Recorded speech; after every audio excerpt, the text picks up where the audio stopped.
we'll get started. But yeah, for anyone that's just joined when I was like away grabbing my phone charger, I'm gonna read my first book chapter, which is called #What Next? Political Implications of the #MeToo Campaign Aftermath. I published this in 2019. It was a part of an edited collection called Misogyny Across Global Media.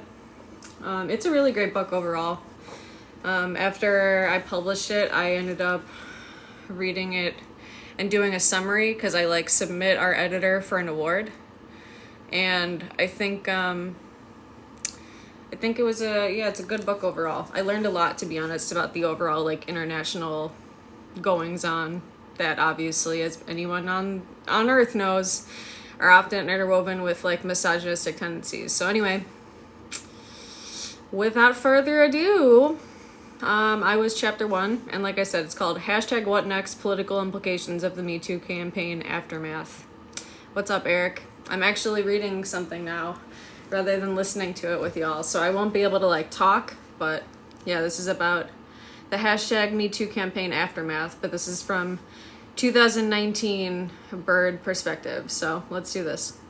When someone says #MeToo, what may first come to mind is Ashley Judd's sexual harassment and coercion accusation against Harvey Weinstein, or more likely how shortly thereafter #MeToo was popularized by celebrity Alyssa Milano after she tweeted, "If you've been sexually harassed or assaulted, write Me Too" as a reply to this tweet, encouraging women to give people a sense of the magnitude of the problem. The response to that tweet reached 200,000 people and another 4.5 million hashtag posts on Facebook within a day. For perspective, that meant 45% of users in the United States had a friend who had posted in response to #MeToo. This is significant because while a majority of hashtags have a half-life of minutes, Me Too was present for weeks and even months. It's also crucial to point out what Alexis Benaviste tweeted. If a woman or anyone didn't post #MeToo, it doesn't mean she, they, weren't sexually assaulted or harassed. Survivors don't owe you their story. What's up, Kate? I'm reading my book chapter about the #MeToo campaign aftermath. By the end of 2017, #MeToo had raised enough clout that Time magazine's annual Person of the Year cover featured many celebrities and others involved in #MeToo, referring to them as the silence breakers. More than 300 Hollywood celebrities announced the anti-harassment coalition Time's Up, many times still described in social lexicon as #MeToo. Little did most know at the time, the woman who truly originated Me Too and who was being overshadowed by the clout of white female celebrities was Tarana Burke, a 44-year-old social activist, survivor, and community organizer. As the story goes, she began using the phrase in 2006 on MySpace as a part of a grassroots campaign to promote empowerment through empathy among low-income Black women. Burke created this initiative to tell sexual harassment and violence survivors that they are not alone, to establish pathways to healing. After countless people spoke the phrase, it spread to dozens of languages, and the purpose changed and expanded as a result, meaning different things to different people. Although initially Burke used Me Too to reach low-income Black women, the movement has since grown to include both men and women of all colors and ages, as it continues to support marginalized people and communities. Since October 2017, #MeToo has provided more questions than answers. For instance, can this socially mediated phenomena mobilize social change? Or did it, on the contrary, provide temporary catharsis, instead inhibiting social change?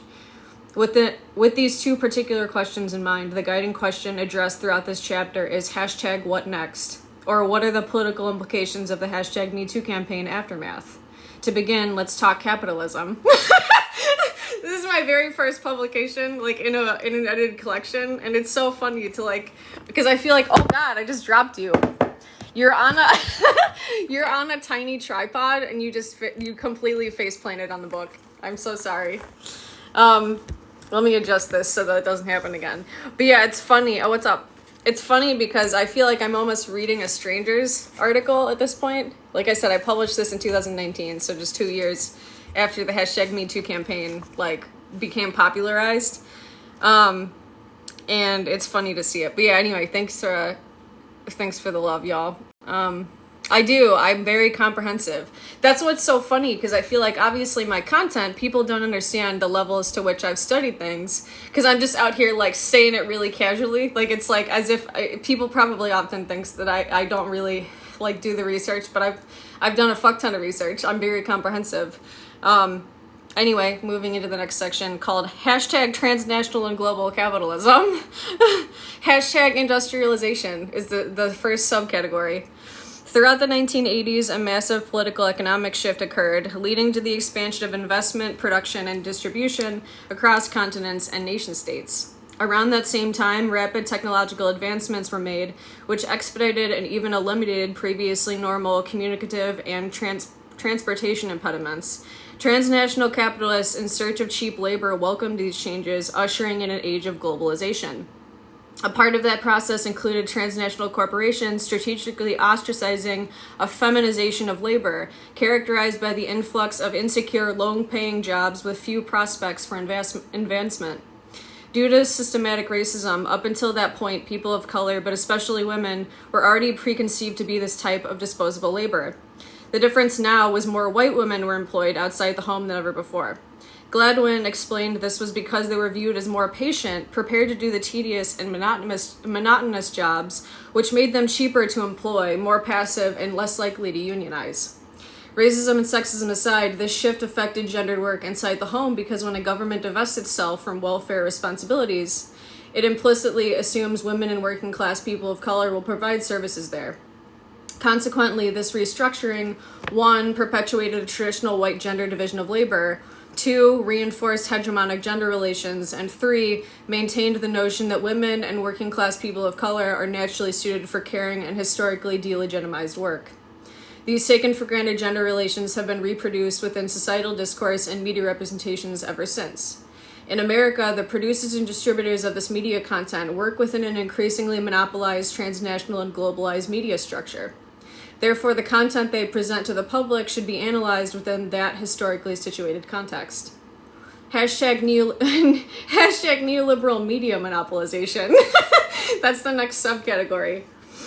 When it comes to countries where power is in the hands of a state bureaucracy, the monopolistic control over the media is typically supplemented by official censorship. An arguable silver lining of this type of overt censorship is that these practices make it clear that the media serve the ends of a dominant elite. For the case of neoliberal American mass media, global transnational media corporations, however, it is much more difficult to see a propaganda system at work where the media are private and formal censorship is absent.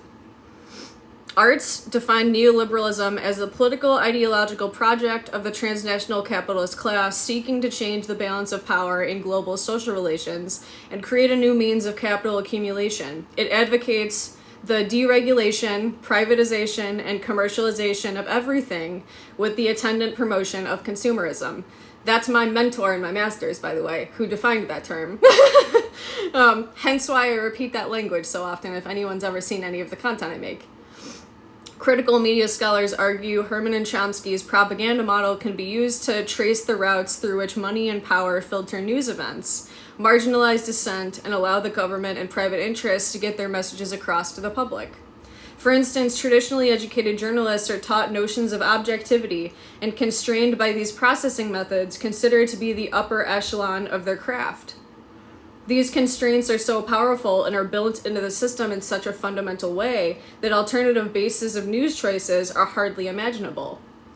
With that in mind, what kind of content have transnational media corporations produced in regards to hashtag #MeToo? Hashtag transnational media content. Hashtag feminism, womanism. One perspective is the aspects of feminism that are currently amplified in media and pop culture are the friendliest and sexiest ones. That's a really good question. I got really lucky. I got really fucking lucky, to be honest. I mean, at the end of the day, what I'd recommend is before you apply to any one program, look to see what faculty are there and what their research is, to be honest. Because I'd known that my mentor was there, but I'd never actually taken a class with them because my background, my undergrad is in sociology, and I did a communication master's program. So I had heard of him through the grapevine, but I never actually, I'd never actually talked to him before. And yeah, it just ended up working out well. I don't think so, but I got a really bad memory for names, and I think I know basically no one from OSU, which is kind of surprising. I did my master's in Northwest Indiana. And realistically, I'm like really bad at following where any academics are. So who knows? Maybe I've read some of their work and I just don't remember. Popular feminism doesn't challenge identities so much as it offers nips and tucks to a larger unfeminist status quo. Feminism has long been criticized for its white feminist and essentialist failures. Long before Me Too came along, womanism was coined by Alice Walker as a social framework. Separating itself from feminism, womanism A, centered black women, B, celebrated womanhood, and C, aimed to achieve and maintain an inclusive culture in all societies. Similarly, hashtag MeToo has been criticized by many wominists and women of color who say that it has not represented their stories. Oh, yeah. Hashtag celebrity idolization. As expected, while feminism has been reformed and popularized by rich celebrities within transnational and global media content, womanism has not. Consequently, black women have had to fight for Tarana Burke to be included in the Silence Breakers cover and otherwise when hashtag MeToo went viral. Black women report being told to shrink themselves for the greater good of the campaign. Another example of black women having to bargain for their voices to be heard and their pain felt. For this reason, Tarana Burke made it clear that she did not want to be the black woman who's trotted out when white women need validation for celebrities' work. Hashtag consumer culture. Businesses using referent power to sell products or ideologies is not a new concept. For anyone that doesn't know what that is, referent power is when someone identifies with you. Usually it's through having like a similar culture. Cultural appropriation is old news. Young defined culture, Young as in someone's last name, defined cultural appropriation as when members of one culture, I will call them outsiders, take for their own or for their own use items produced by a member or members of another culture, call them insiders, thus making it socially acceptable or relevant to dominant hegemonic society. So like the dominant culture. Hashtag MeToo has been culturally appropriated in both race and class. Alyssa Milano's white rich celebrity status allowed her tweet to gain exposure in a way Tarana Burke, a black female working class sexual assault activist survivor, does not. Burke lacked Milano's privilege. In fact, on October 15th, 2017, Alyssa Milano was not even aware an earlier MeToo initiative had existed. Hashtag hyper-individualization. Some might say hashtag MeToo got exposure either way. What's the problem? One problem is that although commodification and simplification produce more visibility, they simultaneously narrow the discourse, failing to expose systematic structural sexism across all industries and society. Krasnow of adbusters.org stated, and this is a block quote, "We're all inculcated into the culture of individualism, by our families who tell us we're special, by the vision of the American dream, by schools who demand that we specify fields, by advertising which compels us to carve out who we are by consuming certain commodities, by capitalism which teaches us that to succeed is to win in a competition of yourself against all others, and by the ever-growing new age and pop psychology over, which tells us to create our own realities." End quote. Also, thank you for the tiny. Michael Kimmel, an American sociologist specializing in gender studies, who has since had anonymous allegations against him, reminded us men like Harvey Weinstein, Matt Lauer, Charlie Rose, Louis C.K., and himself were once only boys, socialized into what it means to be real men. He explained young men internalize toxic masculinity via exposure to subtle and overt messages from those closest to them. Young men are praised if they repress their feelings, act hyper-competitively, are promiscuous, and become rich at all costs. Neoliberal, transnational, and global media communications, keen to engage in their own reproduction of competition, adapt. I will continue to do what I'm doing. If you want to see my work, you can click into my Linktree, and I have a vast majority of what I have. But my main focus is to share information in the most connected time in human history and continue contributing my perspective of the world as a specialist in identities, relationships, and technologies. Okay. Thus, media content uses evident hyper-individualization and depicts it in portrayals of hashtag MeToo, creating a modern-day witch hunt of high-profile celebrities. Despite the transnational and global media content overcompensation in which floods of high-profile people were accused, some scholars have warned the public not to naively mistake the swift removal of celebrities as justice for the everyday person. Specifically, women of color have pointed out that hashtag MeToo is long overdue and would have occurred sooner if only hegemonic white society took the pain of women of color more seriously. Moreover, the high-profile media witch hunt takes on new light under the lens of Herman and Chomsky's worthy and unworthy victimhood. Hashtag worthy and unworthy victims. Herman and Chomsky proposed that transnational media content actively choose to feature violence against their own citizenry, going to an extra expense to find and check out information sources or otherwise face flack from government, business, and organized right-wing flack machines. If they do not, a media source might be looked upon with disfavor by the corporate community, including advertisers, and tend to stand alone in focusing on victims who, from the standpoint of dominant American interest, were unworthy. Victims who do not interfere with the filters are considered worthy. Reports on the abuse of worthy victims not only pass through the filters, but also may become a basis of sustained propaganda campaigns.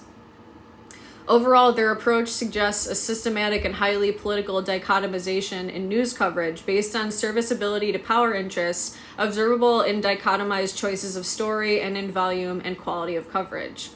Dichotomization in the mass media is massive and systematic. This process is not only exemplified in choice for publicity and suppression in favor of systemic advantage, but also in what news is handled favorably or otherwise, in placement, tone, fullness of treatment, differing in ways that serve political ends. The public is not blind. So who do transnational and global media corporations manufacture consent of the public? They sell us off-brand feminism and much, much more. Hashtag neoliberal diversity and inclusion rhetoric. Hashtag sexually saturated media content. This is a block quote. The stories we tell are the ones we believe.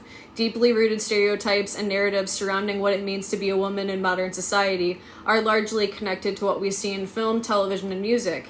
Over-sexualization of and violence against women, laser point focus on female celebrities' bodies, end quote. Conservative women, Christian groups, and radical feminists alike argued that the overwhelming response to hashtag MeToo has been a demonstration of the way pornography causes women to be viewed as sexual objects, contributing to the prevalence of sexual harassment and assault. This goes to show, regardless of where one ideologically falls, that culture's significance in our lives is immutable. For that reason, there is a crucial need for the use of an intersectional feminist and/or womanist lens on media to better understand that perceived role of women in society, or in women in sex in society. What is sex education like in America today? Hashtag absence of comprehensive sex education. The content requirements of American sexual education are determined at the state and local levels through two ways. One way is implementing policy legislation, and another is funding designation. Federally, exclusionary programs such as abstinence-only sex education began in 1981 and have received the bulk of the funding ever since, even though they're found to be insufficient in comparison to comprehensive sexual education. The Sexuality Information and Education Council of the United States, SICUS, defined comprehensive sexual education as, and this is a block quote, sex education programs that in school-based settings start by kindergarten and continue through 12th grade. High-quality, comprehensive sex education programs include age, developmentally and culturally appropriate, science-based, and medically accurate information on a broad set of topics related to sexuality, including human development, relationships, personal skills, sexual behaviors, including abstinence, sexual health, and society and culture. CSE programs provide students with opportunities for learning information, exploring their attitudes and values, and developing skills, end quote. Until fiscal year 2010, there was no designated federal funding for evidence-based CSE. Concurrently, the dedicated federal abstinence-only marriage program funding reported demonstrates a concerted effort to uphold abstinence-only until marriage programs under the rebranded title of sexual risk avoidance programs.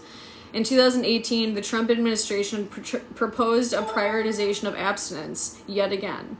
As a result of this funding stream absence, CSE largely doesn't exist. Christiana, how are you doing? It's so nice to see you. even just in username. I'm so happy about your book. It looks so good. I'm reading this edited collection book chapter. I never talk about it. It's about the hashtag MeToo campaign aftermath. And I'm just like, what now? What now, friends? So I'm just reading that until I gotta get back to work. But yeah, literally your book is so beautiful. I fucking love it. I'm obsessed. That is a problem because, as Dastiger pointed out, many young people who do not receive abstinence-based sex education then turn to often violent and inaccurate pornography to learn about how sex and sexual roles work. Oh. Everyone's good. How are you, Lululemon? To make matters... Well, I mean, you know, we're all bad because of the state of the word, but I think we're all trying to hang in there. We're all in here just doing the best we can. And thank you, for real. I appreciate you. To make matters worse, traditional ideologies of sex shame are ventriloquized in everyday conversation. American law and media representations. This trifecta has normalized the idea that victims should be seen as guilty parties in the verbal, physical, and/or sexual violence they experience. Hell yeah. I know, that's basically what I'm doing too. I don't have my next meeting until 2, so I was like, I can read this. And I remembered that it exists because it was in my bag over here. I just had this bag sitting here. So yeah. Yeah. Yeah, exactly. Hashtag respectability politics is the next section. One way this blame is pushed from attacker to victim is through respectability politics. This concept was first coined by author and professor Evelyn Brooks Higginbotham in her 1993 book, Righteous Discontent, The Women's Movement in the Black Baptist Church, 1880 to 1920. Young, echoing Higginbotham, explained respectability politics is generally defined as a host of coercive tactics which are employed against marginalized peoples and attempts to assimilate them into the dominant group. When push comes to shove, American society has historically failed more people than it has not, and commonplace competing discourses have arisen to explain away that fact. In regard to hashtag MeToo, this moralizing approach is utilized in both racist and sexist ways. Young argued respectability politics is a fallacy logically, emotionally, and spiritually that feeds on historical and traditional racism in America in that it, 1, shifts responsibility away from the American public onto black people, 2, provides a false sense of security for those who believe in it, and 3, simply does not work. That's my favorite one. For instance, one popular backlash complaint post hashtag MeToo is that women are asking too much from men. Some disclose a fear of an alleged mob mentality that could potentially criminalize innocent men without a fair trial. Hashtag gaslighting and victim blame, shame. Oh, thank you. Hashtag MeToo has been criticized for generating a trial by media, where individuals are publicly blamed and shamed for actions without having a chance to defend themselves. In the same vein, accusers have been criticized for waiting decades to come forward with their stories. Notably, this strain of thought becomes more complicated within the context that 54% of rapes and sexual assaults are not reported to the police, based on a statistical average of the past 5 years. And like I said, I published this in 2019. This perspective is more complicated still when considered alongside the documented reasons sexually violent crimes are not reported, namely the fear of retaliation, the belief that police would and could not do anything to help, the belief that it would be a personal matter, the belief it was not important enough to report, not wanting to get the perpetrator in trouble, and bringing shame and humiliation to family. The self and structural delegitimization of accounts of sexual harassment and violence cannot be overstated and appear to be a cycle of defeat. Gaslighting and victim shaming and blaming go hand in hand. Gaslighting is described as an extremely effective form of emotional abuse in which mentally manipulative techniques are used to make victims question their own feelings, instincts, and sanity. This tactic gives the abusive partner or group a lot of power. Likewise, victim shaming and victim blaming is when survivors of rape, sexual assault, and domestic violence face ridicule and judgment for stepping forward and speaking out about abuse. Outside of everyday conversation, these themes are also prevalent in news and entertainment media, often clothed in the form of internet clickbait, national platforms, and even legal defense cases. Despite open criticism, as Hallie Ammons tweeted, it is likely if you know a woman, she has a story, or 2, or a dozen, and so many of us can feel like our experiences don't count. Hashtag sexual harassment and assault prevalence. Burke explained sexual harassment and assault are 2 very different things, but they're on the same spectrum. Sexual harassment is like the gateway drug. It's the entry point. Nothing happens, so let's go get a little bit further. Zarkov and Davis found that sexual harassment has shifted from more overt to subtle taken-for-granted actions. These subtle actions involve ill-fit individuals negotiating complicated and often ambiguous relations involving gender and sexuality. Perhaps the societal confusion could be further prevented with federal implementation of CSE, that's comprehensive sex education, considering it has been found to lower the likelihood of teens becoming sexually active, increase the likelihood of contraception use if they do, and help prevent sexual violence. Until then, America designates no guaranteed facilitatory space for youth to have evidence-based conversations about the complexities of gender, sexuality, consent, and power relations. And this lack of space is this lack of space is to dire consequence. In light of pervasive social media platforms which have opened new and intrusive spaces for sexual violence to occur, sending harassment onto the screens of a disproportionate number of young women. Duggan of Pew Research found 1/4 of those aged 18 to 24 report having been harassed online day or night.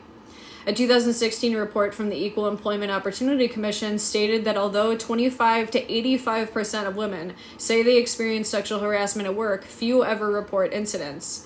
There's also evidence that sexual harassment in K-12 is also dramatically underreported by both schools and students because nearly 80% of the public schools never report any incidents of harassment.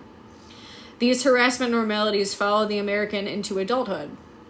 The World Health Organization estimated sexual violence affects 1/3 of all women worldwide, and the same number have been in a relationship in which they experience physical and/or sexual violence at the hands of their partner. A 2017 poll by ABC News and the Washington Post found that 54% of American women report receiving unwanted and inappropriate sexual advances, with 95% saying that such behavior usually goes unpunished. So despite legalized mechanisms, people aren't coming forward because justice is not being granted. If they aren't coming forward, exactly what kind of justice is in place? Hashtag criminalization.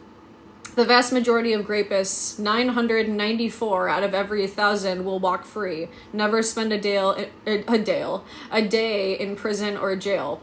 Only 310 out of every 1,000 sexual assaults are reported to police. 310 out of 1,000. So 2 out of 3 incidents go unreported. One aspect that complicates justice is the statute of limitations, which restricts how long after an attack a victim can file charges. Unsurprisingly, serial abusers also face little to no consequences. So how does a public who's not being heard and or provided the justice it deserves organize and do something about it?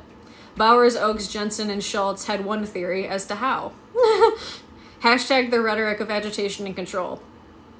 Bowers, Oakes, Jensen, and Schultz, Rhetoric of Agitation and Control, defined rhetoric as the rationale of instrumental symbolic behavior. They considered a message instrumental if it contributed to production of other messages. I've had a lot of caffeine already, so I'm just like, words. Okay. These instrumental messages were distinguished as different from messages created for the purpose of solely expressing or meant to be their own means to an end. So, hence why Bowers, Oakes, and Jensen's Rhetoric of Agitation Control was like my shit during my master's, okay? That's why, like, studying this app and what's going on here, I know matter-of-factly, after having spent years with this theory, how much this app changes everything, despite everything still being like a fucking trash fire right now, because this is the part that changes everything. The amount of instrumental messages being put out is just unreal. Thank you. It's the autism. But for real, thank you. Okay, the theorists believe ideological statements fall into the expressive category and are thus not made to persuade or alter behavior, but to define the position of an individual or group. The phenomena of hashtag MeToo would fall under what Bowers et al. Called agitation, which they defined as persistent long-term advocacy for social change, where resistance to the change is also persistent and long-term, a style of persuasion characterized by highly emotional argument based on the citations of grievances and alleged violation of moral principles. That's also both what anyone advocating against the ongoing, how do we say it so that we don't get banned? The genocide happening, or obviously all of them, and anything with people being against eugenics movements and the just complete disregard for the ongoing pandemic. Okay. For advocacy to cross the threshold into agitation, it must meet 3 conditions. 1, involve people outside the normal decision-making establishment. 2, advocate for significant social change, and 3, encounter a degree of resistance from the establishment. The theorists state that in most cases, decision makers within the establishment are a small group of people who create and uphold the legitimate power of any one organization made up of 2 parts. The first is legislation, or the power to decide policy rules, namely what is acceptable and unacceptable. Second, the enforcement of their power in that creation, which involves the administration of rewards and/or coercive sanctions to those who follow or violate their policies. The degree of resistance encountered by those challenging the establishment, dissidents, is defined as control. In other words, the control an establishment exerts is the institutional response to agitation. Moving on to the second condition, the theorist defines social change as an alteration, written or unwritten, in the way society regulates itself. Change may be substantive or procedural, and may affect the use of power or the distribution of that power. Agitational resistance requires more than the normal discursive means of persuasion, so it is exercising means beyond customary discourse. Agitation occurs because a group has a grievance or grievances that they see no foreseeable remedy to other than challenging the social order. Does that sound familiar? The spaces in which these differing phenomena played out in relation to #MeToo were primarily online. That's what makes this and the Arab Spring so important to have studied, and this is the background it's the crux of all of where my research started. For anyone that doesn't understand why I talk about the things that I do and why I'm so confident and dead set on them. #socially mediated environments. Marshall McLuhan is famous for tracing the ways in which basic technologies acted as extensions of human ability. Some revisionist left scholars took his work a step further, theorizing that these extensions have emancipatory potential for socio-political empowerment. That's exactly what I'm doing in my work, by the way, because Marshall McLuhan is a media ecologist, and I do critical media ecology. Similarly, Sherry Turkle's book, Life on the Screen, Identity in the Age of the Internet, anticipated the role of the internet as a fruitful and transitional space for identity expression. Manuel Castells expanded on the idea, attributing media technology's social functions to a nervous system with radical potential to transform key aspects of social life. Castells anticipated a rise of social mediated networks would even contribute to a change of power relations. Scholars have differed in their categorization of tactics and strategies in regard to social media's utilization as a tool. Since the onset of internet activism via email listservs, but share a similar theoretical breakdown to Bowers et al., dividing them as those executed from inside the system, legislative lobbying, legislative testimony, or the powerless outside the system, public education campaigns, mass media overtures, protests. That's exactly the difference between what we're seeing now with them trying to ban the app because they see that the second is happening on the app. That's exactly why they're doing it. Today, #MeToo leaders and supporters use these tactics and strategies within socially mediated spaces. Some argue this is possible because the internet is a free public space capable of fostering distributed knowledge building with far-reaching effects that do not depend on central editorial policies or gatekeeper interference.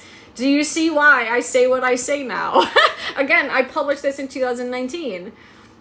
Yeah, I know. I mean, this is what they wrote about. This is exactly what they wrote about. Because this is what I'm talking about. So my next publication after this one was about Left Book in particular. I looked at socio-political identity formation on Left Book. Okay, and speaking of, some argue this is I already read that. For example, Malcolm Gladwell coined the term slacktivism, implying that those who use social media to discuss social justice issues are just too lazy and unmotivated to protest and or organize in the flesh. It's a deeply ableist concept. So I'm gonna get ready for me to shit talk it. This is my only book chapter, but I have all my other work I provide for free on myacademia.edu. Despite this type of skepticism, researchers have found student activists have in fact used social media as a central method of political coordination, expression, and implementation of issue-oriented advocacy. One study suggested that the political use of social media has a mobilizing effect among young people, creating opportunities for individuals who would otherwise not participate. This participation is contagious, even spreading to journalists. Mind you, I said that in 2000, I wrote this in 2018. So the use of the word contagious and viral obviously was already in the sphere before COVID hit, but it hits different now, I think. Hashtag influence on journalism. The internet has impacted the traditional mass media linear flow of communication around the world, blurring the distinction between producers and consumers, where the latter have now become active producers of media content, which is also why people cannot stand the use of public journalism, especially on TikTok, especially of horrific things happening in the global south. That's why Instagram just the other day banned people documenting the violence that's going on continuously, because they've always had that in their fucking pocket. They've been doing that for as long as mass media has existed. Social media has been found to have an impact on journalism practices regarding A, timeliness of social media content, B, information exclusivity, C, speed of outreach, and D, potential of interactivity and network building. In other words, newspapers and TV channels now regularly capitalize on social media sources for exclusive stories, effectively giving them legitimacy through exposure to an international audience. With this in mind, social media spaces have the potential to debate and challenge the powers that be to catalyze social change. With this potential comes great responsibility to effectively use these tools. Which is also why you see so many absolute bullshit posts of people like, oh, this dog did something cute. And it's like, of course they fucking did.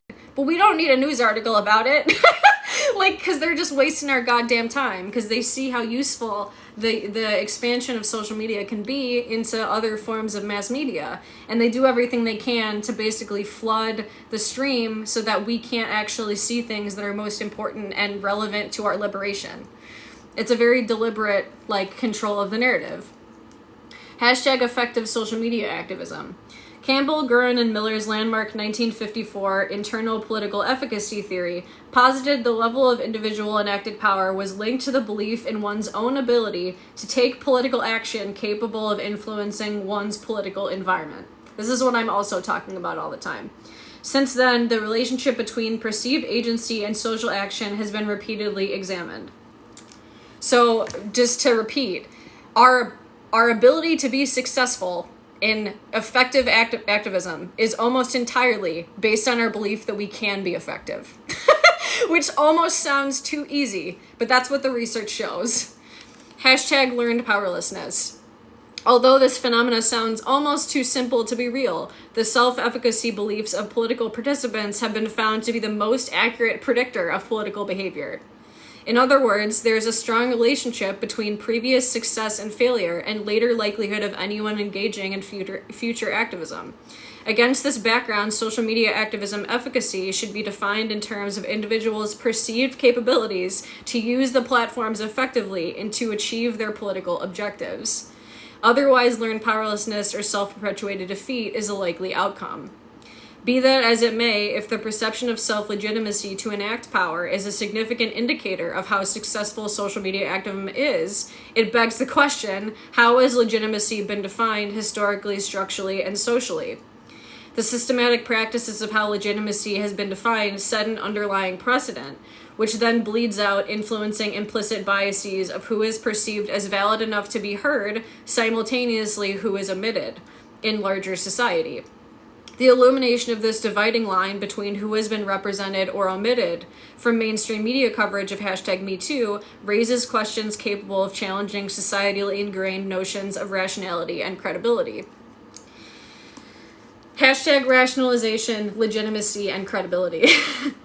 At the onset of industrialized capitalism, Max Weber documented the pursuit of rationality alongside socio-structural pressures to increase efficiency. He explained bureaucracy is the way in which a highly organized societal hierarchy commands structure. Rationalization occurs to make sure the top to bottom chain of command runs smoothly. The societal shift into rationality involved the replacement of efficiency over values, calculation over emotion, and instrumental reason over sympathy. This is what I'm always talking about. It's why I'm repeating myself in many different ways, as much as I possibly can. Over time, this perpetual replacement ran rampant, and Weber observed two phenomena. One, a motivational shift for human action in society and public affairs from emotion, sympathy, and values to profit-centered efficiency at all costs. And two, loss of these values fragmenting all cultural values, resulting in hyper-rationality turned irrational through the absence of humanness. The problem with this extreme yet naturalized form of rationality is it effectively tosses out the dignity of individual human life, constraining people to become cogs, abstractions, and numbers instead of living, feeling human beings who have hearts, minds, and feelings. When I say that we can't describe the human body as a machine because it has repercussions, this is what I'm talking about.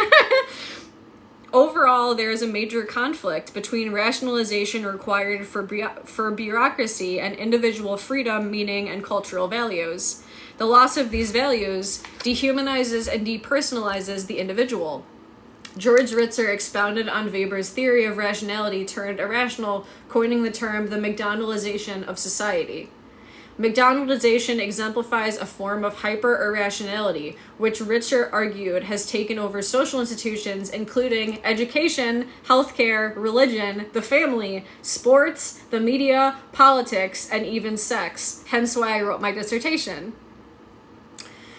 Much like Weber, Ritzer argued the shift caused a rampant degradation of relationships from an elongated series of incremental changes, which occurred over decades, priming people into slowly and efficiently isolating themselves. Hence the loneliness epidemic. Hence the amount of sexual violence that goes on in our society.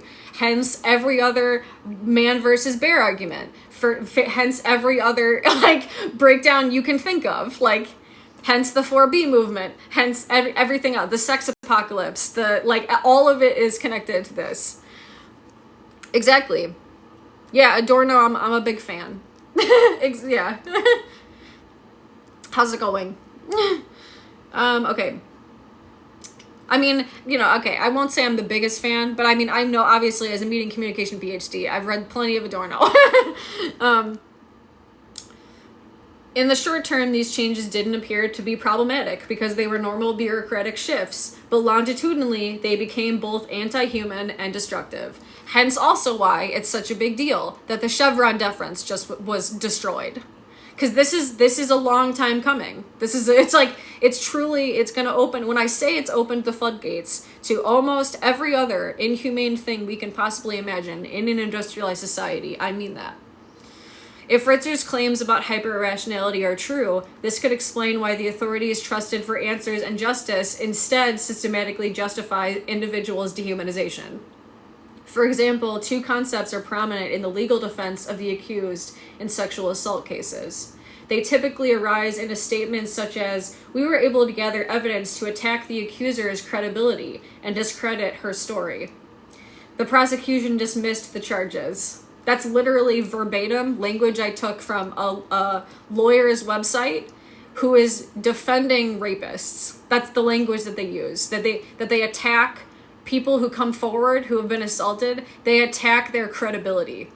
And they are more than happy to defend people that have done horrifically violent attacks against others. They're more than happy to get money by defending them, by attacking the people who come forward, their credibility and legitimacy. The documented reasons victims do not report their experiences of sexual harassment and assault illustrate an internalized structural delegitimization. Legitimacy is simply the subscription to authority. Credibility is a certification held by authority. Consequently, once an individual or group has been deemed delegitimate, their further disrespect and dehumanization is to be expected. Which is also why we always see that across the board social scientists are delegitimized in comparison to any alleged hard science or any other neuroscientist, anything that involves quantification, because within a society that values numbers over anything else, you're going to see a society that glorifies our inhumanity when taken to its most extreme, which a late-stage form of capitalism does. Hashtag discussion. Hashtag MeToo does embody Bowers et al.'s definition of an instrumental message because it voiced an urgent dissatisfaction with the existing programs and policies of government and contributed to the production of countless other messages. Yeah, exactly. No, and that's what I mean. This is all just, like, this isn't just theory. Like, this is all, the only theory I ever studied is theory that I have lived or that I've seen others live. Because I think that there's no use in studying theory if there's no actual application, especially not an application that is aiming towards our liberation. Because of viral mainstream media exposure, these messages have morphed into several off-branches within a global public, reaching everywhere from counter-hegemonic websites to public tours on university campuses. Control has been exerted by transnational media corporations and the American government via institutional responses to hashtag MeToo. Again, there's nothing inherently wrong with institutions reinforcing what norms and practices they define as valid values and guidelines. However, when these indoctrinated values are dehumanizing and profit-centered, and thus contradictory to social welfare, this creates a host of problems. Yeah, exactly. Yes. No, that's 100% what I mean. Exactly. Despite a fight for mechanisms to address harassment and assault, criminalization is still rare, often pushing blame from the attacker to the victim. Sexual harassment and assault continue to occur without consequence, especially for those in marginalized groups. The phenomena of hashtag MeToo was one manifestation of an urge to shout, challenging the social order because grievances have yet to be remedied. Hashtag conclusions. In the case of hashtag MeToo, thus far there has been a failure to address the transnational and global structure as the root problem to an ongoing worldwide problem.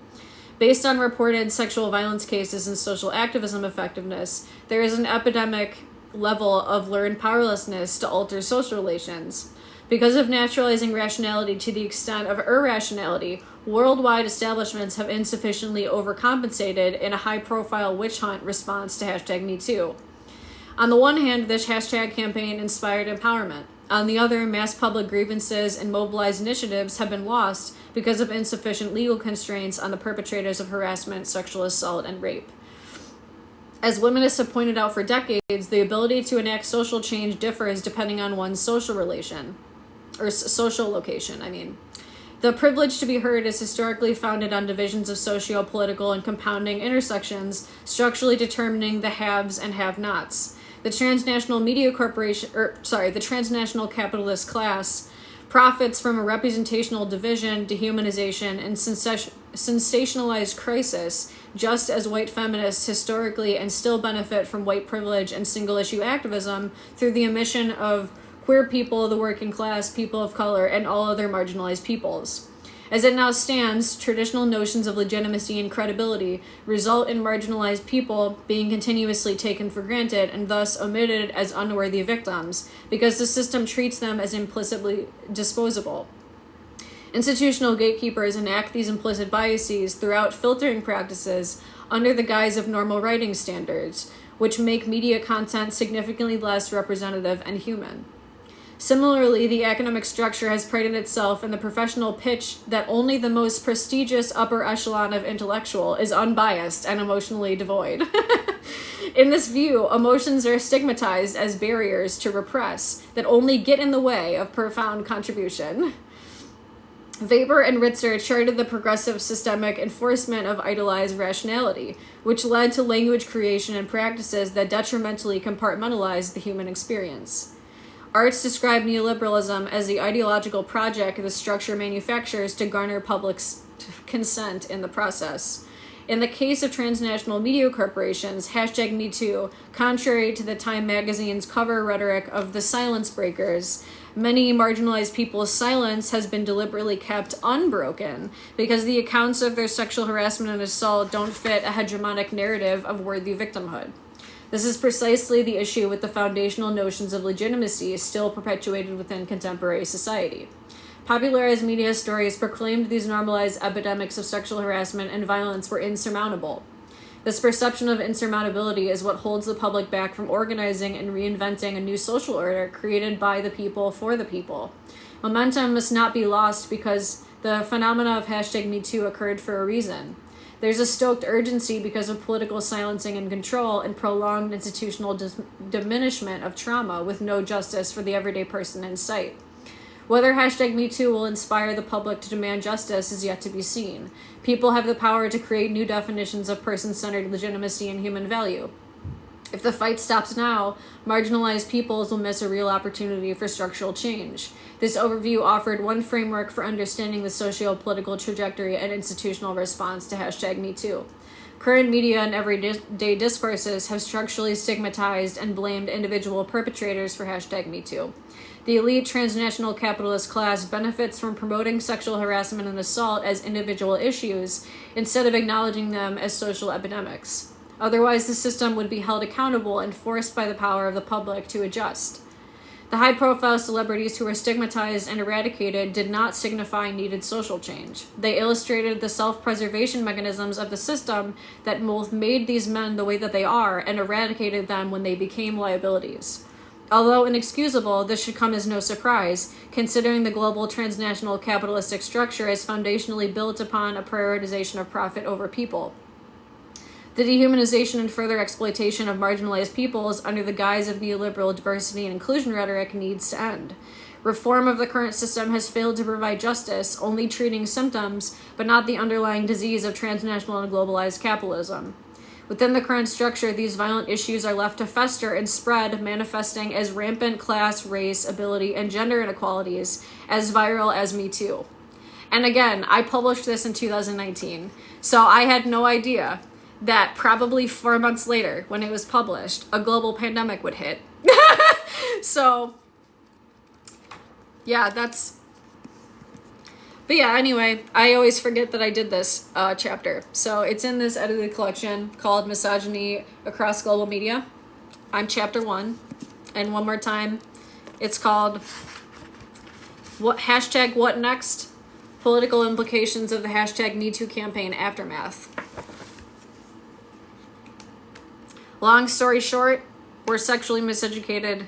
Violence is rampant and uncriminalized, and the system is dehumanizing us all, so it's no surprise that it doesn't criminalize them. So what are we going to do about it? That's what I ask. Anyway, I don't even know what time it is, but I'm probably going to jump off because I bet I have a meeting soon. I forget I don't wear a watch anymore. But yeah, anyway, thanks for hanging out. Don't forget to drink water, do something nice for yourself, have some foods, and I'll see you around the internets.